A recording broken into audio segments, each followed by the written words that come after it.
Hello everyone. In this video, let us discuss about how to read values from application.properties in Spring Boot.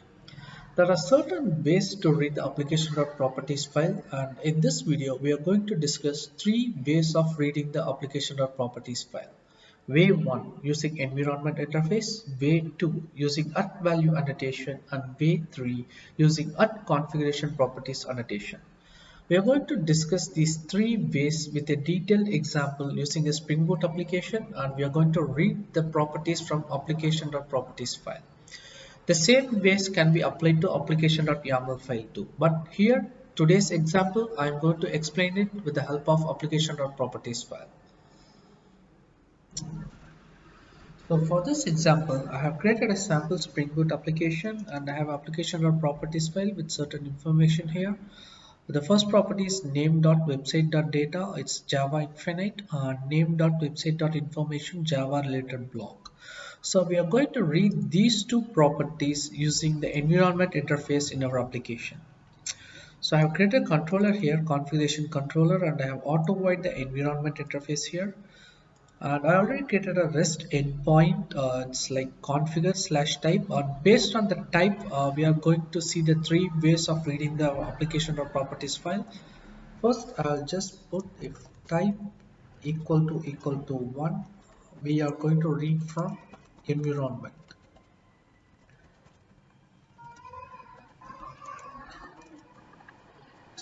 The way we are going to read is we are going to type environment.get property of, we need to include this name.website.data. So I'll just use it here. And also let's read the second one, information.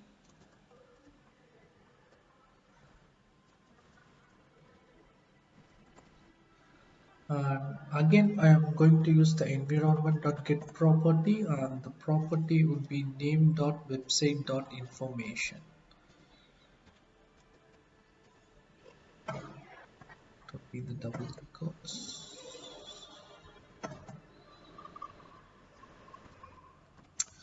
Okay, so we have auto-void the environment interface here, and we are using the get property to get the data from the application.properties file.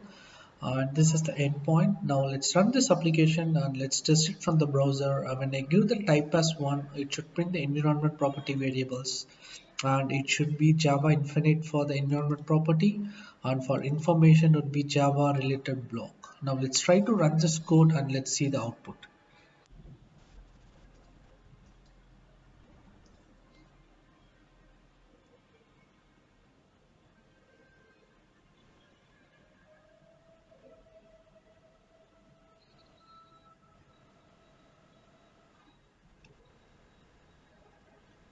Okay, our application has been started in the port 8081. Let's try it. So I'll just give localhost 8081 configure text to be 1. Yes, from the output we can see it has read the values from the application.property file. Property is Java Infinite and information is Java related block. Now comes the second scenario.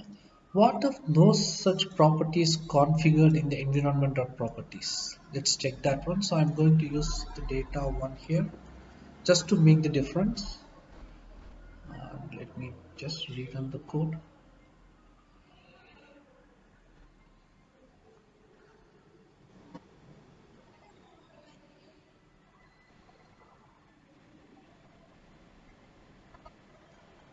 I'll try to run the code again.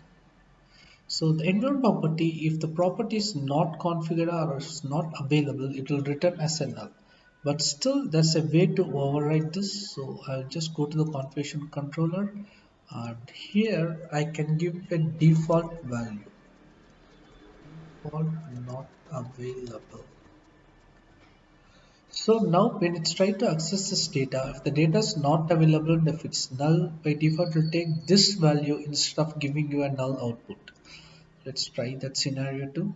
So I have restarted the application.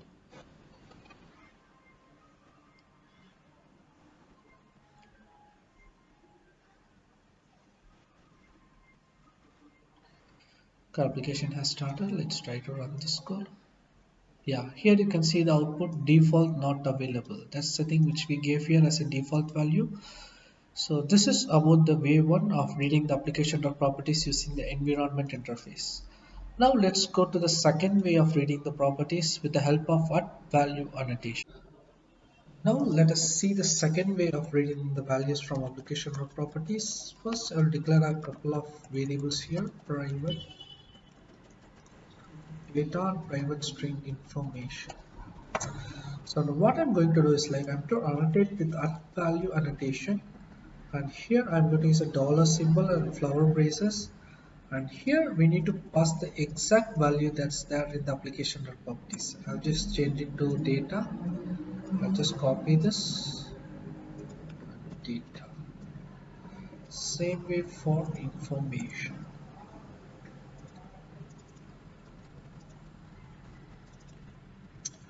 That's it. So this at value annotation will try to fetch the value of this property from the application.properties file. Now for this, let's type this, keep the type as 2. Instead of type equal to 2, return at value properties. Here I'll give data plus information plus information. That's it. This is a second way of reading the data from application.properties, and let's try to rerun the code here.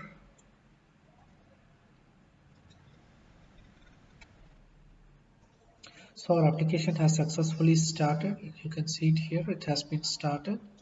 So now I'm going to hit this endpoint. Now let's put the type as 2 and let's send it. Yeah, so from value at annotated value, we are getting the properties Java infinite and Java related block. So consider this scenario. So for environment, if the value is not configured or it's not available in the properties file, it gives a null. But in case of a value, if the property is not available in the properties file, the application will not even start. So I'll just change the data to 1 here, and let me try to rerun this code. You can see the Spring Boot application will get failed.